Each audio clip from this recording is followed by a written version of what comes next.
ಖುಷಿಯಾಗಿರೋ ಸಮಯ. ನಿಮ್ ಹುಡ್ಗಿ ಮದ್ವೆ ಡ್ರೆಸ್ ಅಲ್ಲಿ ಹೇಗ್ ಕಾಣಿಸ್ತಿದ್ದಾಳೆ? ಅರ್ಶನ ಹಚ್ಕೊಂಡು ಕೈಗ್ ಬಳೆ ಹಾಕೊಂಡು ಹೇಗ್ ಕಾಣಿಸ್ತಿದ್ದಾಳೆ ನೋಡಿ.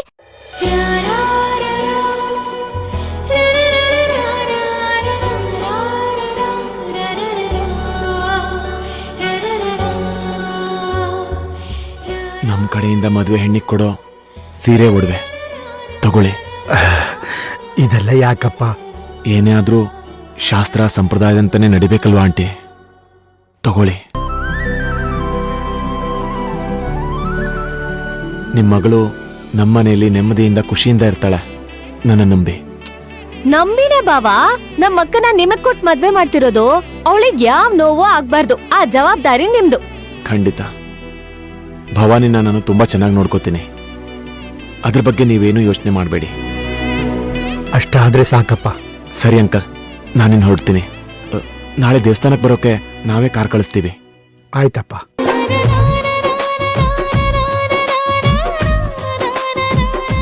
ಬಾಯ್ ಬಾವಾ, ನಾಳೆ ದೇವಸ್ಥಾನದಲ್ಲಿ ಸಿಗ್ತೀವಿ.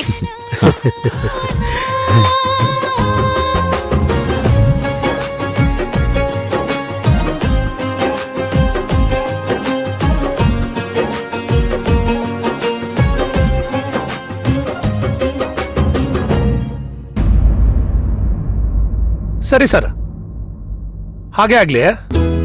ಈಗ್ಲೇ ಮಾಡಿಸ್ತೀನಿ ನೋಡಿ. ಒಂದ್ 50,000 ಪುರೋಹಿತರಿಗೆ ಟ್ರಾನ್ಸ್ಫರ್ ಮಾಡ್ಬಿಡು. Okay dad. 10 ರೂಪಾಯಿ ಬನ್ನ. ಇನ್ನೂ ಬಂದಾಗಿಲ್ಲ ಡ್ಯಾಡ್. ವಿರಾಟ್, ನಾಳೆ ಬೆಳಗ್ಗೆ ಬೇಗ ಹೋಗ್ಬೇಕು ದೇವಸ್ಥಾನಕ್ಕೆ. ಎಲ್ಲಾ ವ್ಯವಸ್ಥೆ ಆಗಿದ್ಯಾ ಅಂತ ಆಗಾಗ ನೀನ್ ಫೋನ್ ಮಾಡಿ ಕೇಳ್ತಾ ಇರೋ. ನಾನ್ ಮರ್ತರು ನೀನ್ ಮರೆಯೋ ಆಗಿಲ್ಲ. ಸರಿ ಆಯ್ತು, ಓಕೆ. ಹಾಗೆ ಊಟದ ವ್ಯವಸ್ಥೆ ಬಗ್ಗೆನೂ ಸ್ವಲ್ಪ ನೋಡ್ಕೋ. ಭವಾನಿ ಮನೆಗೆ ಕಾರ್ ಕಳ್ಸೋದ್ ಮರಿಬೇಡ. ಆಯ್ತು ಡ್ಯಾಡ್, ನೋಡ್ಕೋತೀನಿ. ನೀವೇನು ಟೆನ್ಷನ್ ಮಾಡ್ಕೋಬೇಡಿ.